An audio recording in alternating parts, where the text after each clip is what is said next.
Welcome again of second lecture of strength of material.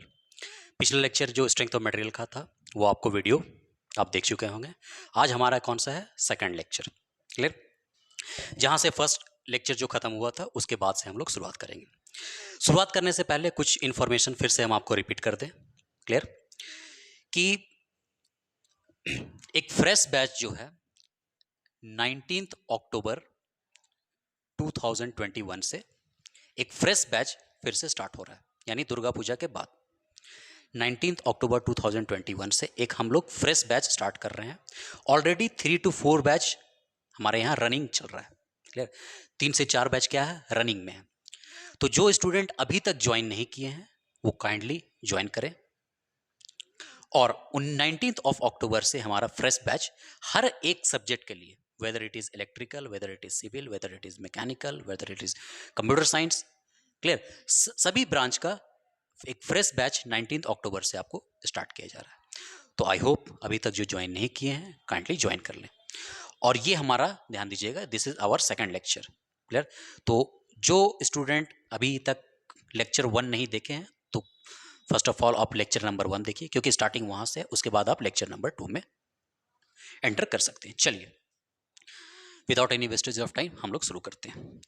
Last class में हम लोग ध्यान दीजिएगा, लास्ट क्लास में यानी लेक्चर 1 में हम लोगों ने क्या पढ़ा? हम लोगों ने पढ़ा कि what is displaced, what is deformation, strength of material क्या है। स्ट्रेंथ ऑफ मटेरियल का ध्यान दीजिएगा, आपको एक मोबाइल से एग्जांपल से आपको बताया गया कि what is strength of material. Clear? उसके बाद aim of strength of material, भाई सब्जेक्ट क्यों पढ़ रहे हैं। सब्जेक्ट पढ़ने का एक मोटो होना चाहिए कि भाई सब्जेक्ट क्यों पढ़ रहे हैं। सब्जेक्ट पढ़ रहे हैं उसका एम, आपको एम बताया गया। उसमें से आपको कुछ नया टर्म आया आपके लिए।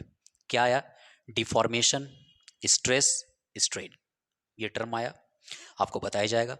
उसके बाद आया under different loading condition, different different loading condition में क्या होगा। और इलास्टिक प्रॉपर्टीज जिसमें 4 था, Young's modulus, bulk modulus, shear modulus and Poisson's ratio.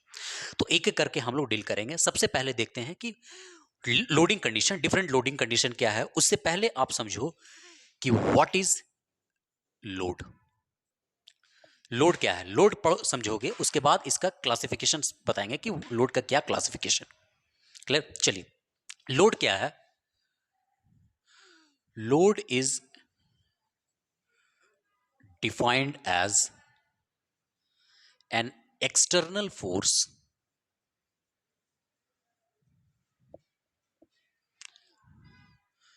which is subjected to a component during its functionality। ये बेसिक डेफिनेशन है, ध्यान दीजिएगा लोड का। क्या है? Load is defined as an external force. ध्यान दीजिएगा, external force.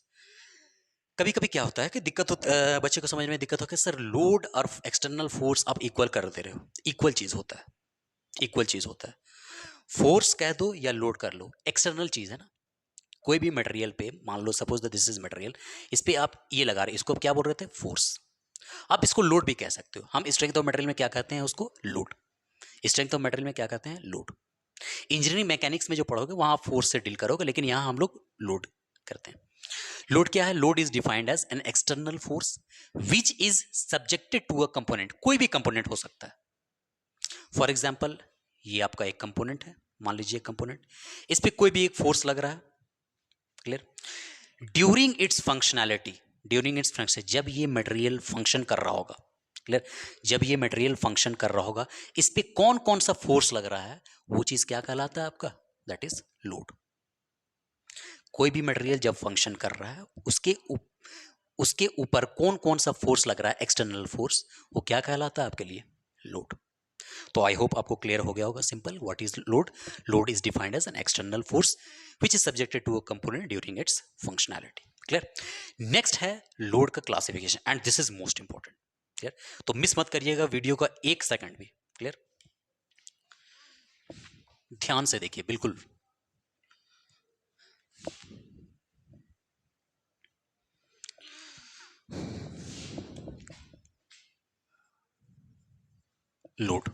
Clear. Load, load का जो क्लासिफिकेशन है ध्यान दीजिएगा, 3 पार्ट में हम लोग क्लासिफाई करते हैं, 3 पार्ट में हम लोग क्लासिफाई करते हैं। क्लियर। वीडियो स्किप मत करिएगा, not a single second. Clear, वरना आपको समझ में नहीं आएगा फिर आगे। फर्स्ट जो है वो हम लोग क्लासिफाई करते हैं विथ रेस्पेक्ट टू टाइम, और इसमें इसमें अगेन हम फर्दर 2 पार्ट में डिवाइड करते हैं, 2 पार्ट में। पहला है आपका static load, second one is dynamic load. कौन कौन सा है ध्यान दीजिएगा। फर्स्ट कैटेगरी कौन सा है, with respect to time. Time के रिस्पेक्ट में 2 क्लासिफिकेशन हुआ, first one is static load and second one is dynamic load. Clear. Static load में फर्दर 2 पार्ट में डिवाइड होता है। कौन सा वो 2 पार्ट है, first one is dead load and second one is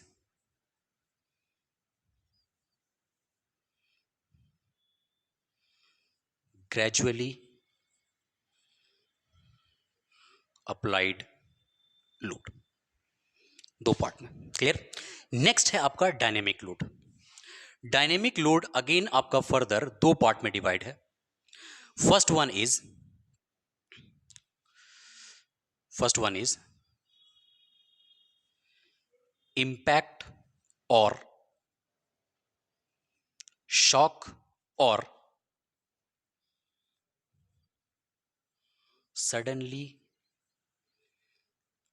applied load. Clear. Next जो classification है वो है आपका फटीग। हाँ, ये नया टर्म है। क्लियर, फटीग बताया जाएगा आपको। और वेरिएबल और साइक्लिक लोड। क्लियर। ये क्लासिफिकेशन फर्स्ट क्लासिफिकेशन है लोड का with respect to time. With respect to time में हमने 2 पार्ट में क्लासिफाई किया, कौन सा, static load, second one is dynamic load. Static load में अगेन फर्दर हम 2 पार्ट में डिवाइड किए, first one is dead load, second one is gradually applied load. Clear. Next जो है हमारा डायनेमिक लोड। डायनेमिक लोड ये अगेन फर्दर 2 पार्ट में divide है, कौन कौन सा, फर्स्ट वन इज इंपैक्ट, या फिर इसको दूसरा नाम से जानते हैं शॉक, या फिर एक और नाम से सडनली अप्लाइड लोड। क्लियर। इसका दूसरा क्लासिफिकेशन यानी डायनेमिक लोड का दूसरा क्लासिफिकेशन क्या है, फटीग और वेरिएबल और साइक्लिक लोड। क्लियर। चलिए, ये हो गया आपका फर्स्ट क्लासिफिकेशन। देखिए यहां पे क्या कर रहे हैं हम, क्योंकि और भी आपको 2 पार्ट में ये क्लासिफाई, जो कि यहां पे कवर अप नहीं हो पाएगा, हम आपको एक एक करके इसको समझाते चलते हैं, उसके बाद फिर नेक्स्ट क्लासिफिकेशन लिखेंगे, फिर आपको बताएंगे। क्लियर। जब आपको नोट्स मिलेगा उसमें आपको सभी जगह सभी क्लासिफिकेशन एक जगह आपको मिल जाएगा, उसके लिए डोंट वरी, आप सिर्फ समझिए। चलिए, पहला है आपका, ध्यान दीजिएगा, विथ रेस्पेक्ट टू टाइम। अब इसका मीनिंग समझिए आप। विथ रेस्पेक्ट टू टाइम मतलब है कि यार लोड जो है टाइम के साथ कुछ होना चाहिए, या तो लोड जो है वो टाइम के साथ कांस्टेंट रहे यानी वेरी ना करे, या तो टाइम के साथ वो चीज वेरी कर जाए लोड। यही 2 चीज, तो यही 2 पॉसिबिलिटी हो सकता है, या तो लोड टाइम के साथ, टाइम बढ़ रहा है बढ़ रहा है बढ़ रहा है, लोड कांस्टेंट है, या फिर टाइम के साथ लोड भी वेरी कर रहा है। ये 2 कैटेगरी हो सकता है। ठीक, इसमें हमने 2 पार्ट में डिवाइड किया, first one is static load and second one is dynamic load. अब स्टैटिक लोड क्या है, स्टैटिक लोड क्या है, इसका डेफिनेशन आपको लिख देते हैं। Static load is defined as a load which is constant with respect to time। यानी टाइम के रिस्पेक्ट में वो लोड क्या है, कांस्टेंट है, टाइम के साथ वो लोड चेंज नहीं कर रहा है, तो उस टाइप के लोड को क्या कहेंगे हम, स्टैटिक लोड। क्या कहेंगे, स्टैटिक लोड। तो स्टैटिक लोड क्या है, जो टाइम के, सिंपल समझिए, सिंपल भाषा में, टाइम के साथ जो लोड वेरी नहीं कर रहा है। सपोज दैट कोई एक मटेरियल है आप इस पे 10 न्यूटन का फोर्स लगा रहे हो, इधर से भी 10 न्यूटन का फोर्स इधर से भी लगा रहे हो, और ये फोर्स कंटिन्यूअस वे में लग रहा है, तो आप इसको क्या कहोगे? स्टैटिक लोड, चेंज नहीं हो रहा है। क्लियर? अब इसमें क्या है कि दो फर्दर क्लासिफिकेशन है स्टैटिक लोड में। First one is dead load and second one is gradually applied load. तो एक एक करके समझते हैं कि what is dead load and what is gradually applied load. Clear? चलिए,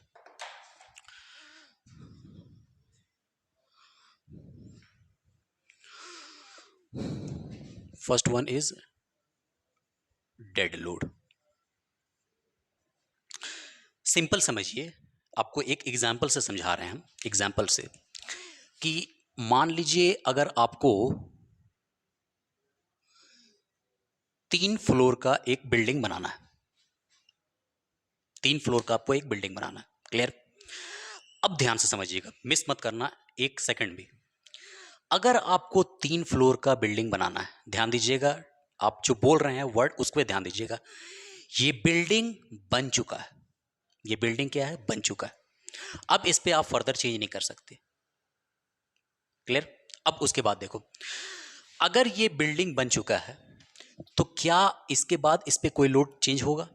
अरे आप अगर बोलोगे सर बिल्डिंग में आदमी आ रहा है, उसकी बात नहीं, अगर खाली बिल्डिंग है मान लीजिए, तो क्या जब ये बिल्डिंग तैयार हो गया उसके बाद टाइम तो कंटिन्यूस बढ़ रहा है, तो क्या टाइम के साथ इसका वेट जो है क्या चेंज कर रहा है? नहीं कर रहा है। ध्यान दीजिएगा, मैंने पहले ही बोला जब ये बिल्डिंग ऑलरेडी तैयार है। क्लियर? क्योंकि इसी एग्जाम्पल से हम आपको डेड लोड भी डील करेंगे और ग्रेजुअली अप्लाइड लोड भी डील करेंगे।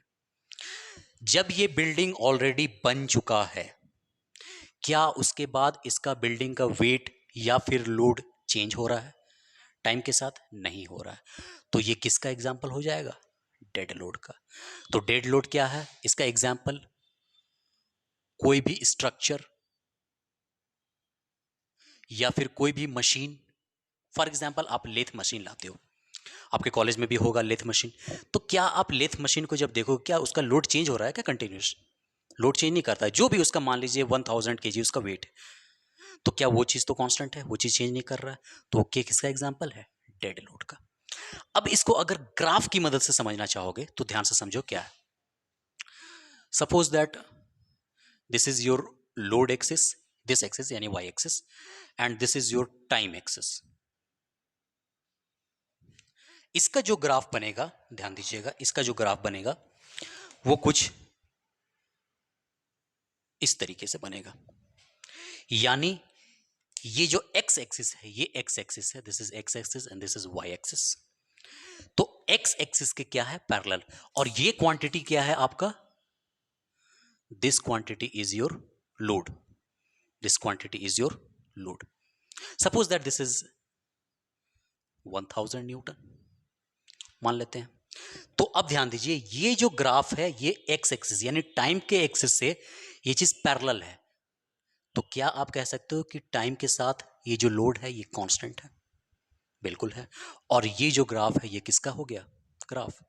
This is for dead load, this is for dead load. किसके लिए हो गया? डेड लोड का ग्राफ हो गया आपका ये। क्लियर? तो आई होप आपको क्लियर हो, समझ में आ गया होगा। वो लोड जो टाइम के साथ वेरी नहीं कर रहा हो उसको क्या कहते हैं हम? Dead load. क्लियर? नेक्स्ट चलते हैं ग्रेजुअली अप्लाइड लोड। ध्यान से समझना, नेक्स्ट क्या है? Gradually applied load. अब क्या है ग्रेजुअली? आप सिंपल एक समझना, ग्रेजुअली मतलब क्या है? धीरे धीरे। कोई भी चीज धीरे धीरे आप अप्लाई कर रहे हो। क्लियर? ग्रेजुअली मतलब होता है धीरे धीरे, धीरे धीरे आप अप्लाई करें। अब सुनना ध्यान से, अब यहीं पे मेन खेल है, ये एग्जाम्पल है ना, इसी से आपको डील करेंगे। अब सुनना ध्यान से कि सर ये जो ग्राउंड है इस पे सबसे पहले जब आप इस बिल्डिंग का कंस्ट्रक्शन कर रहे होगे तो सबसे पहले आप फर्स्ट फ्लोर बनाए होगे, यानी ये फ्लोर आपको सबसे पहले बनाना हुआ होगा। ऐसा तो नहीं है ना कि सबसे पहले आप थर्ड फ्लोर ही बना दिए, ऐसा नहीं होता है। सबसे पहले आप फर्स्ट फ्लोर बनाए होगे, उसके बाद आप सेकंड फ्लोर बनाए होगे, उसके बाद आप क्या हो गया? थर्ड फ्लोर बनाए होगा। This is first floor, this is second and this is third. Clear? अब समझना ध्यान से, स्टार्टिंग पॉइंट में ये ग्राउंड था यहाँ पे, यानी यहाँ पे कुछ नहीं था। सबसे पहले आप फाउंडेशन डाले, फर्स्ट फ्लोर बनाए, फिर सेकंड फ्लोर बनाए, फिर थर्ड फ्लोर बनाए। तो इस सरफेस पे जब आप फर्स्ट फ्लोर बनाए तो इसका कुछ ना कुछ तो लोड नीचे लग रहा होगा ग्राउंड पे, बिल्कुल लग रहा होगा। उसके बाद क्या किए, अगेन आप सेकंड फ्लोर बनाए तो सेकंड फ्लोर का भी तो वेट लग रहा होगा, इस पे बढ़ गया ना लोड। क्लियर। अब अगेन फिर थर्ड फ्लोर बना रहे हो तो इसका वेट भी ये चीज इस ग्राउंड पे लग रहा है। क्लियर। अब समझना ध्यान से, पहले हम ग्राफ बनाते हैं, उसके बाद आपको क्लियरली बताते हैं कि what is gradually applied load. चलिए, ग्रेजुअली अप्लाइड लोड का जो ग्राफ है, this is load axis and this is time. Clear. इसका जो ग्राफ होता है वो कुछ इस तरीके से होता है, यानी यहां पे क्या है आपका, this is straight line. Clear. ध्यान दीजिएगा, ये जो है ये चीज, यहां से यहां तक का टाइम, ये टाइम, ये जो टाइम है, ध्यान दीजिएगा, ये जो ग्राफ है ना, यहां इस ओ पॉइंट से this is suppose that A point. Clear. O point से ए पॉइंट लोड धीरे धीरे क्या हो रहा है, बढ़ रहा है, बढ़ रहा है। वो स्टेट ट्रांजिशन स्टेट है, कौन सा, अब ध्यान से सुनना। जब आप फर्स्ट फ्लोर बनाए इसका कुछ वेट हो रहा होगा, जब आप सेकंड फ्लोर बनाए फिर उसका एक्स्ट्रा वेट आया ग्राउंड पे, फिर आप थर्ड फ्लोर बनाए फिर उसका एक्स्ट्रा वेट आया, यानी जब आप फर्स्ट फ्लोर से थर्ड फ्लोर बना रहे हो तो वेट आपका क्या हो रहा है, इंक्रीज हो रहा है। और वो कौन सा पॉइंट है, फ्रॉम पॉइंट ओ से लेकर के ए पॉइंट तक। क्लियर। जो कि लोड क्या हो रहा है, धीरे धीरे बढ़ रहा है। अब मान लीजिए ये थर्ड फ्लोर बन गया। क्लियर। ये बिल्डिंग जो है मान लीजिए 50 ईयर्स या ऑलमोस्ट 100 ईयर्स, फॉर एग्जाम्पल मान लीजिए 50 ईयर्स के लिए ये बिल्डिंग खड़ा रहेगा। क्लियर। अब बताइए कि सपोज दैट इस बिल्डिंग को बनाने में आपको 6 महीने का समय लगा, 6 मंथ, तो 6 month as compare to 50 years, क्या एक बहुत स्मॉल क्वांटिटी है ना, बहुत स्मॉल क्वांटिटी। वही स्मॉल क्वांटिटी कौन सा है, ये, यानी small time delta T, small time delta T, यानी स्मॉल टाइम इंटरवल के लिए क्या हो रहा है, लोड बढ़ रहा है। उसके बाद लोड क्या हो गया, कांस्टेंट हो गया। ध्यान दीजिए, कांस्टेंट हो गया। यहां पे जब बिल्डिंग आप बना लिए थर्ड फ्लोर, उसके बाद तो कोई लोड आ नहीं रहा है इस पे, तो वो लोड क्या हो गया, कांस्टेंट। क्लियर। तो आई होप आपको क्लियर समझ में आ गया होगा कि what is gradually applied load. धीरे धीरे हम लोग धीरे धीरे क्या कर रहे हैं, लोड को बढ़ा रहे हैं, लेकिन कुछ टाइम के बाद ये लोड क्या हो जाएगा, कांस्टेंट हो जाएगा। क्या हो जाएगा, ये लोड कांस्टेंट, अब लोड नहीं बढ़ रहा। क्लियर।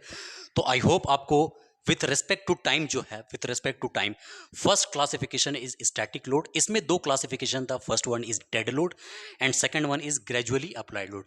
आई होप आपको डेड लोड और gradually applied load absolutely crystal clear हो चुका होगा। क्लियर। चलिए नेक्स्ट चलते हैं हम लोग dynamic load. Next is dynamic load. अब ध्यान दीजिएगा, विथ रेस्पेक्ट जो टाइम था, टाइम के साथ ये स्टैटिक लोड क्या था, कांस्टेंट था, टाइम के साथ वेरी नहीं कर रहा था। अब टाइम के साथ वेरी करेगा। डायनेमिक, डायनेमिक मतलब होता है कि जो चीज चेंज करता है, which keep on changing, that is dynamic. Clear. चलिए, दैट इज डायनेमिक। अब एक एक करके डील करते हैं।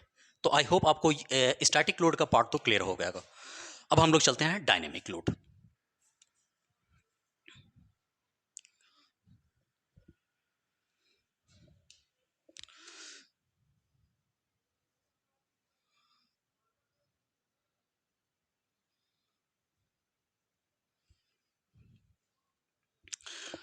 Next classification is dynamic load. Dynamic load क्या है, load which is changing with respect to time. Simple definition.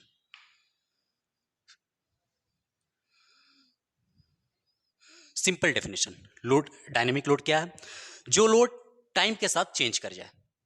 First part जो था दैट इज स्टैटिक लोड, यानी टाइम के साथ वेरी नहीं कर रहा है। क्लियर। अब सेकंड है डायनेमिक लोड। डायनेमिक लोड क्या है, टाइम के साथ क्या हो रहा है आपका, चेंज कर रहा है। हाँ, अब डायनेमिक लोड टाइम के साथ चेंज कर रहा है। अब इसके दो क्लासिफिकेशन है। फर्स्ट वन इज इंपैक्ट, इसको एक और नाम से जानते हैं शॉक या फिर सडनली अप्लाइड लोड। और दूसरा क्लासिफिकेशन है फटीग या फिर वेरिएबल और फिर साइक्लिक लोड। तो सबसे पहले चलते हैं कि व्हाट इज इंपैक्ट और शॉक और सडनली अप्लाइड लोड।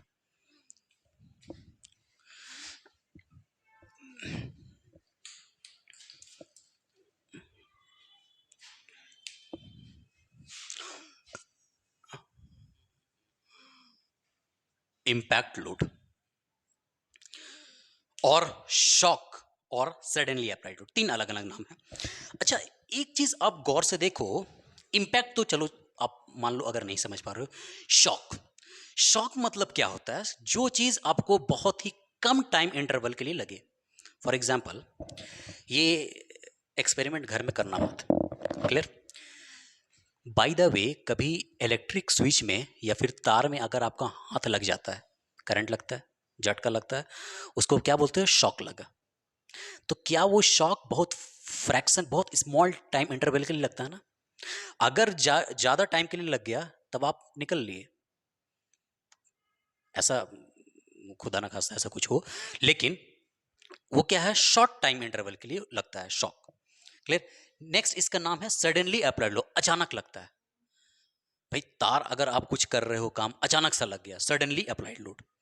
और इसका नाम है इम्पैक्ट। इम्पैक्ट का मतलब होता है कि कोई भी लोड, कोई भी चीज बहुत ही स्मॉल टाइम इंटरवल के लिए लगता है, तो क्या कहलाता है, इम्पैक्ट लोड। बहुत ही स्मॉल इंटरवल ऑफ टाइम के लिए। फॉर एग्जाम्पल, मान लीजिए ये बोर्ड है, हम क्या कर रहे हैं, ये मार्कर से इस तरीके से लगा रहे हैं, टक आवाज किया, क्लियर, इस तरीके से लगा रहे हैं। क्या ये जो टक आवाज किया, ये बहुत स्मॉल इंटरवल ऑफ टाइम के लिए लगा ना, तो इसको क्या कहते हैं, इम्पैक्ट या फिर शॉक और फिर suddenly applied load, clear. For example, आप करोगे नहीं, मतलब एक फील के लिए आपको बता दे रहे हैं, मान लीजिए ये हाथ है, आप क्या करोगे, पेन का इस लेके इस तरीके से करोगे, आपको एक शॉक लगेगा, पिन जैसा शॉक लगेगा। क्यों, क्योंकि एक आप फोर्स लगाए बहुत ही स्मॉल टाइम इंटरवल के लिए, क्लियर। तो वो क्या होता है, इम्पैक्ट और शॉक और सडनली अप्लाइड लोड। तो आई होप आपको इम्पैक्ट या फिर शॉक और suddenly applied load absolutely clear होगा। Next one is fatigue load. Fatigue load ये इंपॉर्टेंट है, ध्यान दीजिएगा, मैकेनिकल के लिए ये फर्दर मोर इंपॉर्टेंट है, क्योंकि आप मशीन डिजाइन जब पढ़ोगे, ये टर्म आपको कभी पीछा नहीं छोड़ेगा, ये टर्म आपको कभी भी पीछा नहीं छोड़ेगा, फटीग, क्लियर। तो उस चीज को आप यहीं पढ़ लो, क्लियर, उस चीज को आप यहीं पढ़ लो। चलो, अब ये जो क्लासिफिकेशन ध्यान देना, इसको हम मिटा रहे हैं। सारा क्लासिफिकेशन हो गया, स्टैटिक लोड का भी हो गया, डायनेमिक लोड का भी हो गया। डायनेमिक लोड में एक लास्ट पार्ट बचा है, दैट इज फटीग या फिर वेरिएबल या फिर साइक्लिक लोड। अब इसको अब ध्यान से समझना कि क्या है ये।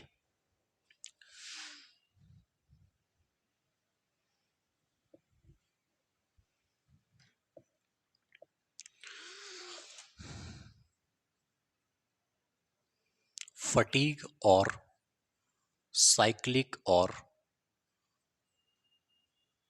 वेरिएबल लोड, फटीग और साइक्लिक और वेरिएबल लोड क्या, एकदम बिल्कुल ध्यान से समझिएगा। इसका जो डेफिनेशन है, पहले हम वो आपको बता दे रहे हैं।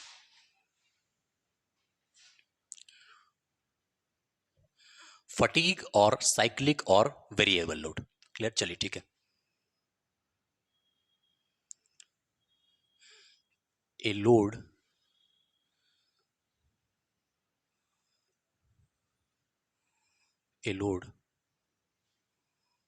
whose either magnitude or direction or both magnitude and direction changes,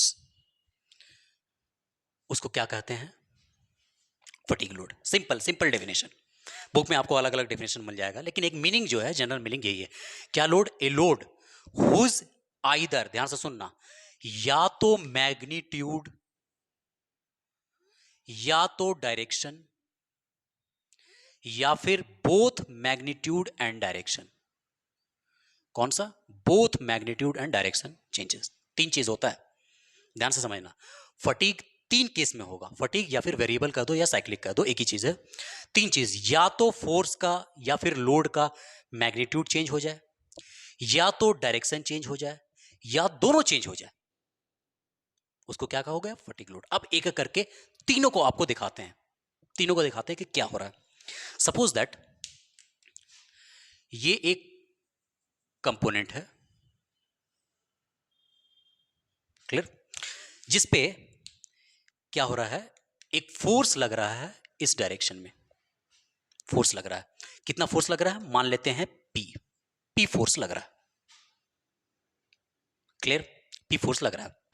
चलिए, ये पी फोर्स क्या हो गया? ये पी फोर्स, मान लीजिए फर्स्ट हाफ साइकिल में पी फोर्स लग रहा है, and the next half cycle में अगेन आपका फोर्स लग रहा है इस तरीके से। अब ध्यान से सुनना, फर्स्ट हाफ साइकिल में क्या कर रहे हो? आप बाहर की ओर फोर्स लगा रहे हो, और नेक्स्ट हाफ साइकिल में क्या कर रहे हो? अंदर की ओर लगा रहे हो, लेकिन मैग्नीट्यूड जो है फोर्स का वो सेम है। आप मान लो पी फोर्स से पहले इस मटेरियल को बाहर की ओर फोर्स लगा रहे हो, या कह सकते हो कि मटेरियल को खींच रहे हो, और सेकंड हाफ साइकिल में क्या कर रहे हो? इस मटेरियल को सेम फोर्स से, यानी पी फोर्स से क्या कर रहे हो? कंप्रेस कर रहे हो, कंप्रेस कर रहे हो। अब बताइए, क्या इस मटेरियल का मैग्नीट्यूड चेंज हुआ? नहीं, इस मटेरियल का डायरेक्शन चेंज हुआ। ध्यान देना, फर्स्ट हाफ साइकिल में क्या कर रहे हो? आप इस ओर फोर्स लगा रहे हो, बाहर की ओर, यानी आप मटेरियल को खींच रहे हो, लेकिन सेकंड हाफ साइकिल में क्या कर रहे हो? कंप्रेस कर रहे हो। तो ये किसका केस हो जाएगा? This one is for direction. Direction change हो रहा है यहां पे। तो यहां पे क्या हो जा रहा है? ओनली डायरेक्शन चेंजेस, सिर्फ डायरेक्शन चेंज हो रहा है। जी हाँ, सिर्फ डायरेक्शन चेंज हो रहा है। अब आ जाओ next case. Suppose that same component, first half cycle में क्या है? पी फोर्स लग रहा है, पी फोर्स से आप खींच रहे हो, टेंसाइल फोर्स लगा रहे हो। टेंसाइल, ध्यान देना, अभी एक टर्म टेंसाइल आ रहा है, वो आगे आपको बताएंगे कि what is tensile, what is compressive. अभी के लिए आप जानो कि इस फोर्स को आप खींच रहे हो, और नेक्स्ट हाफ साइकिल में क्या कर रहे हो? नेक्स्ट हाफ साइकिल में आप 2p फोर्स से खींच रहे हो। हाँ, ध्यान से सुनना, कंपोनेंट है, इसको फर्स्ट हाफ साइकिल में आप p फोर्स से खींच रहे हो, और सेकेंड हाफ साइकिल में इसके डबल मैग्नीट्यूड से खींच रहे हो। अब सवाल है, क्या इस फोर्स का डायरेक्शन चेंज हुआ? नहीं। ध्यान से देखना, यहां पे फर्स्ट हाफ साइकिल में भी आप इस ओर फोर्स लगा रहे हो, और सेकेंड हाफ साइकिल में भी इस ओर फोर्स लगा रहे हो, तो डायरेक्शन तो चेंज नहीं हुआ, लेकिन मैग्नीट्यूड जरूर चेंज हो गया। फर्स्ट हाफ साइकिल में क्या किए? आप पी फोर्स लगा रहे हो, लेकिन सेकेंड हाफ साइकिल में डबल फोर्स लगा रहे हो। तो क्या आप कह सकते हो कि ये जो कैटेगरी है, इसमें सिर्फ मैग्नीट्यूड चेंज कर रहा है? जी हाँ, इसको आप कह सकते हो ओनली मैग्नीट्यूड चेंजेस, सिर्फ मैग्नीट्यूड चेंज कर रहा है। अब आ जाओ तीसरा केस। सपोज दैट एक कंपोनेंट है, अब इसको क्या कर रहे हैं? फर्स्ट हाफ साइकिल में हम पी फोर्स से मान लो खींच रहे हैं, या टेंसाइल फोर्स लगा रहे हैं। सेकेंड हाफ साइकिल में क्या हो रहा है? 3p फोर्स से कंप्रेस कर रहे हैं। हाँ, कंप्रेस कर रहे हैं। फर्स्ट हाफ साइकिल में क्या था? पी फोर्स से हम बाहर की ओर फोर्स लगा रहे थे इस मटेरियल को, यानी ये मटेरियल है, मान लो इस तरीके से मटेरियल है, ये मटेरियल है, फर्स्ट हाफ साइकिल में पी फोर्स से इधर फोर्स लगा रहे हो इसमें, और सेकेंड हाफ साइकिल में three times of P force से इसको खींच रहे हो, है ना? सॉरी, कंप्रेस कर रहे हो, कंप्रेस कर रहे हो। फर्स्ट हाफ साइकिल में पी फोर्स से खींच रहे हो, सेकंड हाफ साइकिल में थ्री पी फोर्स से क्या कर रहे हो? कंप्रेस कर रहे हो। अब ध्यान से देखो, क्या इसमें डायरेक्शन चेंज हुआ? बिल्कुल हुआ। पहले आप खींच रहे थे, सेकंड हाफ साइकिल में कंप्रेस कर रहे हो। पहले आप टेंसाइल फोर्स लगा रहे थे, सेकंड में आप क्या कर रहे हो? कंप्रेसिव फोर्स लगा रहे हो। अब मैग्नीट्यूड चेंज किया? बिल्कुल किया। पहले आप पी फोर्स कर रहे थे, उसके बाद आप 3p फोर्स कर रहे। तो क्या हम इस कैटेगरी को कर सकते हैं कि both magnitude and direction changes? Both magnitude and direction changes, दोनों चेंज कर रहा है। बिल्कुल। चलिए, तो आई होप आपको फटीग या फिर वेरिएबल और साइक्लिक लोड एब्सोल्युटली क्लियर होगा। इसमें तीन चीज है, ध्यान दीजिए, या तो मैग्नीट्यूड चेंज कर जाए, या तो डायरेक्शन चेंज कर जाए, या फिर both magnitude and direction change कर जाए। इस केस को क्या कहोगे आप? फटीग और साइक्लिक और वेरिएबल लोड। क्लियर? चलिए, इसमें अगेन फर्दर 3 क्लासिफिकेशन था। क्लियर? जो कि आपको बताया गया, फर्स्ट में आपको क्या हो रहा है? सिर्फ डायरेक्शन चेंज कर रहा है, मैग्नीट्यूड चेंज नहीं कर रहा है। सेकंड में सिर्फ आपको मैग्नीट्यूड चेंज कर रहा है, जबकि डायरेक्शन चेंज नहीं कर रहा है। और थर्ड में क्या हो रहा है? तीनों चेंज कर रहा है। तो आई होप आपको फर्स्ट क्लासिफिकेशन जो लोड का है वो आपको एब्सोल्युटली क्लियर हो चुका होगा। तो आज का लेक्चर हम यहीं एंड करते हैं, that is lecture number 2। Next जो क्लास होगा दैट इज लेक्चर नंबर 3, उसमें हम लोड का फर्दर जो क्लासिफिकेशन है दो उसको हम लोग डील करेंगे। क्लियर? तो जो स्टूडेंट अभी तक वीडियो नहीं देखे हैं फर्स्ट, वो आप पहले फर्स्ट देखिए, उसके बाद आप इस वीडियो को देखिए, इसके बाद ही आप थर्ड लेक्चर आप देखिएगा। क्लियर? चलिए आज के लिए यहीं पे एंड करते हैं।